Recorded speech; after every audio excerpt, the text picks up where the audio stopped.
Hello students, let's see this question. आपको एक question दिया हुआ है कॉम्प्रिहेंशन वन, और आप इसको कॉम्प्रिहेंशन को पढ़ने के बाद इस क्वेश्चन को आपको आंसर करना है। तो क्वेश्चन में क्या लिखा हुआ है? K plus C L minus C A two positive S two negative ions are isoelectronic. So decreasing order of their size बताना है। तो पहले एक बार कॉम्प्रिहेंशन को फटाफट से रीड कर लेते हैं। तो कॉम्प्रिहेंशन में क्या लिखा है? It is not possible to measure atomic radius precisely since the electron cloud surrounding the atom does not have a sharp boundary. One practical approach to estimate the size of an atom of a non-metallic element is to measure the distance between the two atoms when they are bound together by a single bond in a covalent molecule and then dividing by the two. For metals, we define the term metallic radius, which is taken as half the internuclear distance separating the metal cores of the metallic crystals. And the van der Waals radius represents the overall size of the atoms, which include its valence shell. In a non-bonded situation, it is the half of the distance between the two similar atoms in the separate molecule. In a solid, the atomic radius decreases across a period and increases down the group. Same trends are observed in cases of ionic radius. Ionic radius of a species having same number of electrons depends on the number of the protons. ठीक है, ये चीज mark कर लो यहाँ पर। या आयनिक species है, अगर उनमें सेम नंबर ऑफ इलेक्ट्रॉन्स है तो उनके आयनिक रेडियस डिपेंड करता है सेम नंबर ऑफ प्रोटॉन्स पे।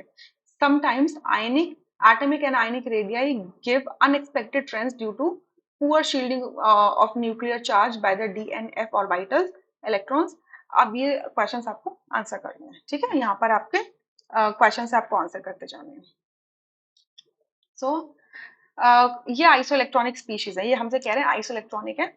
तो आपको पता है के पॉजिटिव में 18 इलेक्ट्रॉन होंगे। कैसे? क्योंकि पोटेशियम के अंदर 19 इलेक्ट्रॉन प्रेजेंट होते हैं, क्लोरीन के अंदर 17 होते हैं। तो आपका यहाँ पर हो जाएगा 18 इलेक्ट्रॉन क्लोराइड नेगेटिव में। क्लोराइड के अंदर कैल्शियम में 20 होते हैं, तो 2 पॉजिटिव है तो 18 इलेक्ट्रॉन हो जाएंगे। एंड सल्फर के अंदर भी 18 इलेक्ट्रॉन होते हैं तो 2 नेगेटिव है, तो यहाँ पर भी आपके सल्फर में 16 होते हैं, ये 2 नेगेटिव का चार्ज है ना, तो ये हो जाएंगे आपके 18।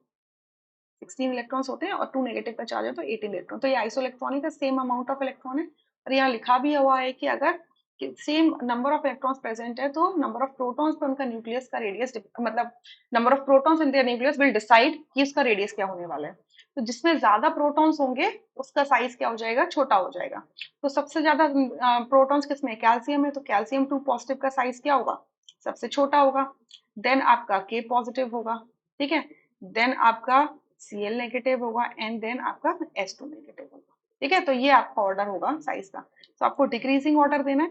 तो सबसे बड़ा साइज आपका S2 नेगेटिव का दिख रहा है। तो फर्स्ट ऑप्शन यहाँ से rule out, third option rule out. Then आपका क्लोराइड होना चाहिए, ठीक है, क्लोराइड क्लोराइड, देन पोटेशियम होना चाहिए एंड देन कैल्शियम। तो यानी कि सेकंड ऑप्शन करेक्ट है आपका, फोर्थ ऑप्शन यहाँ से रूल आउट हो जाता है। I hope you understood this question really very well. आपको इसका रेफरेंस लेना है तो आप चले जाइए एनसीईआरटी पार्ट 1 पेज नंबर 87 में, वहां पर आप आइसोइलेक्ट्रॉनिक स्पीशीज के बारे में पढ़ सकते हैं। Thank you so much.